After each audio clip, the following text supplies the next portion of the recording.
My first experience with The Sims was watching my cousin play 3. I loved that game so deeply and wanted it so badly, but I was too young for my mom to let me touch it, so she also thought it was a girl's game and fought me on Sims, but whatever. By the time I was old enough to play it, in my mom's eyes, Sims 4 had just released, and I loved it.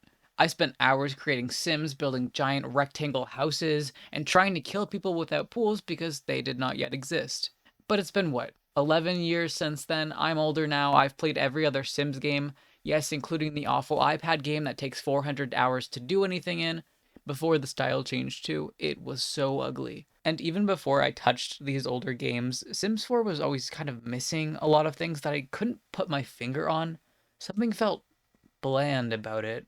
I always saw hate for this game about features missing from other games, about the playstyle, the difficulty, and the amount of money EA expects you to give for a truly fun experience. So I want to look a little deeper into The Sims 4. Is it actually a bad game? Is it the work of the devil? Should we be rioting in the streets over this? I first want to talk about what you do when you first open the game, creating a sim. This is one of the biggest features for most people. Some people want to make themselves, or they want to make someone they can take care of, while others want to make a monstrosity that they can play around with. Sims 4 is really, really good at giving that freedom to players. There's drag and pull options that let you contort the face and body however you want. This is the most diverse game when it comes to body types and gender. You can control all sorts of things I've never even thought about, like whether or not I want my sim to produce milk, whatever works for you, I guess. The base game hairs aren't horrible, but there's not a ton of options. You may also notice there's only some colors to select from. The color wheel is completely gone from the game, meaning no more customization with clothing, hair, or building. This is really disappointing to me. It sucks because the customization is otherwise so good. Even if the color wheel was just for hair, I'd be fine. How has it not been added in at this point? The clothing options are also okay. It's the same thing as any other sim game. The best clothes are pretty much behind the packs. Because The Sims 4 is free now, you're likely to already have a pack or two anyways. You're also able to give guys feminine clothing and girls masculine clothing. I'm surprised they didn't have this before. It seems easier to program, in my opinion. There have been times I've seen shirts I've wanted on the opposite gender, so I was happy when this feature came in. There's now romantic preferences and pronouns. I don't really touch these, but I can see the use in them. They used to make it so you had to pick the occult before you made the sim. If you forgot, you had to redo the whole process. It was very, very frustrating and happened to me a few times. But hey, they fixed it now. Only took a few years. One thing that is lacking is the signs. In every other Sims game, you can pick a sign. Why is it left out here? I want all my Sims to be an Aquarius like me. The traits are also lacking. It's irritating that you only get 3 slots when Sims 3 had 5. There aren't a ton of traits either, at least not compared to 3. It just doesn't feel creative. I've had a better experience after modding new ones in. I don't mind the style of Sims themselves. I know a lot of people do, and that's fine. It's a matter of different tastes. I'd have preferred if they took a more Sims 2 angle when going for a cartoony style because a lot of the Sims and environment can feel flat. Now, my personal favorite thing to do in Sims is build. Sims 4, by far, has the best build mode. It's not even close. Building is comfortable and easy with a lot of options, especially with packs. If you make a mistake going back, it's really easy to fix. This game's very heavy on creativity. I'll sometimes load it up just to build a house.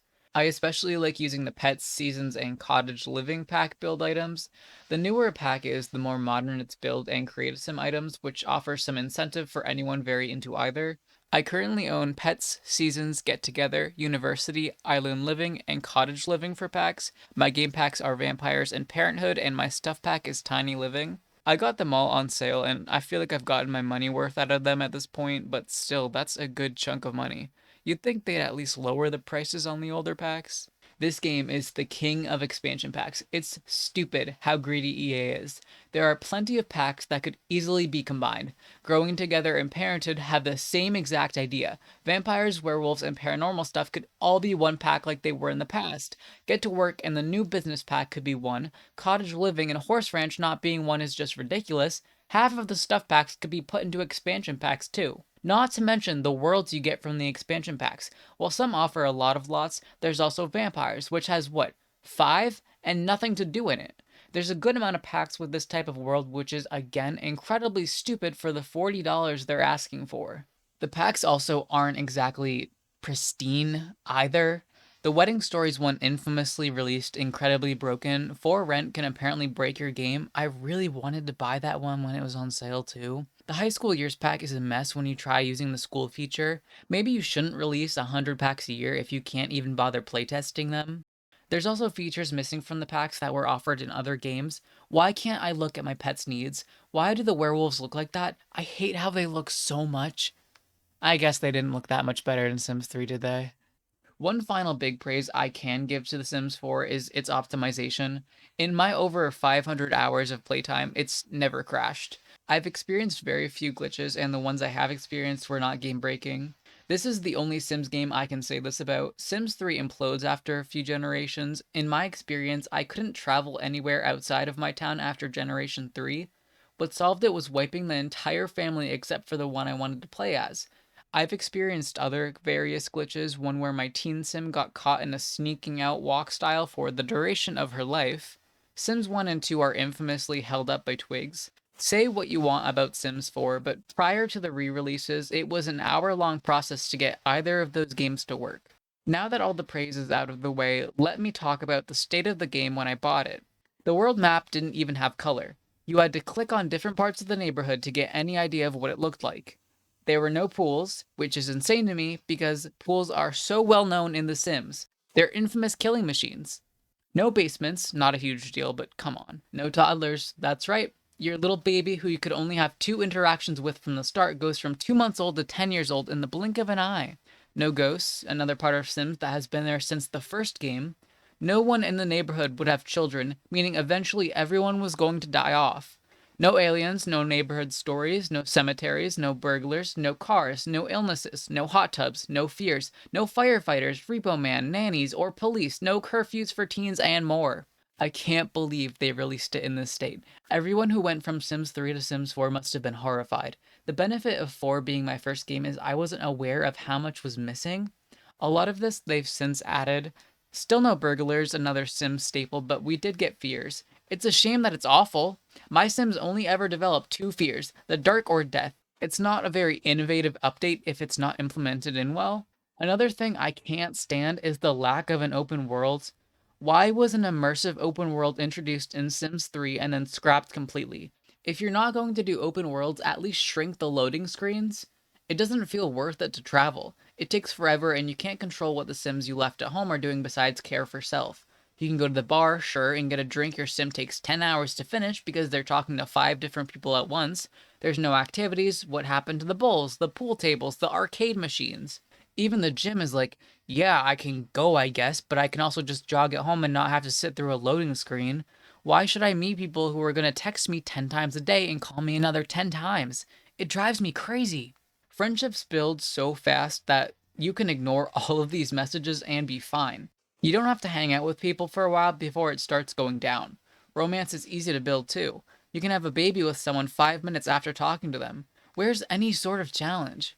If you struggle with money in this game, you are either incredibly new to Sims or you're actively trying to ruin their life. I have a mod to double bills and cut salaries in half, and I'm still not struggling. This game is baby easy. It's not even just slightly easier than Sims 3, no, it's a massive downgrade. Promotions are easy to get, even so, your basic starting wage will get you through. There's a ton of collectibles you can sell that are just everywhere. If you have seasons, there's holidays where things like gnomes will spawn in that you can sell. Your kids come home with school projects which can be sold for a good amount of cash and they're not punished for not doing it. The art and writing skill are easy to build up quick to make good money. I really recommend trying challenges. I like to start from $0 without even a house. Some infamous challenges are the 100 Baby Challenge, the Black Widow Challenge, Legacy Challenge, and a bunch of others created by the community. You can also download mods like I did, another fun thing to freshen up the game.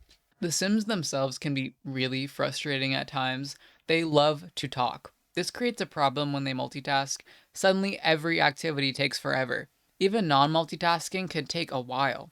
Good luck trying to sleep too. My Sims are always waking up at night for no reason. Their energy bar won't be full and then they go to work and come home miserable. Kids are the worst offenders of getting no sleep because of the monster under the bed.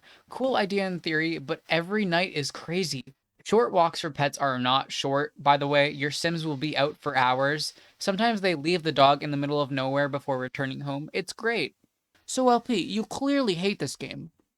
No, I don't hate it. Was it ever worth the $60 price tag? Absolutely not. But is it good? Yeah, I mean, for what it is, being able to work without imploding is a big part of this game. The create a sim and build mode are amazing. It's not great. I would never recommend this over The Sims 3, maybe even The Sims 2, unless you're specifically looking for a dollhouse experience, because that's what Sims 4 is, a dollhouse. Your Sims don't have many traits for a reason. They lack personality because you think of it for them. There's no challenge because you make everything up. It's not a life simulator. And there is charm to that. I enjoy it sometimes and still go through phases where I play it for hours at a time. Still, I crave what I get from the other Sims games. It sucks that this game is so lackluster, but there are good things about it that keep me and many people coming back. All of the praise I gave earlier was for good reason.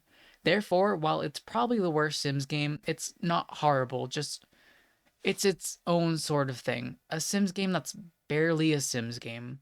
I guess I'm gonna go play Sims 4. Thanks for watching.